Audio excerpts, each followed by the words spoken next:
Yan.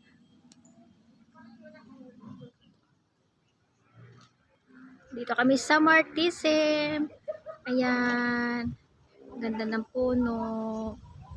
Lalakad na si Mameta. Ayan sila. Ayan ang mga magagandang dilag. Na mga nakadenim yan sila. Oo, 'di ba? Oh. Kay Johnny, si Mameta, si Ate Ros, si Ma'am Relay. Ayan oh. Yan, ganda dito oh.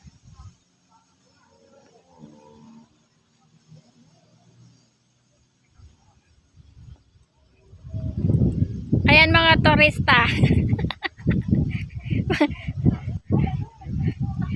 Mga balikbayan. Nagbakasyon sila sa Pinas.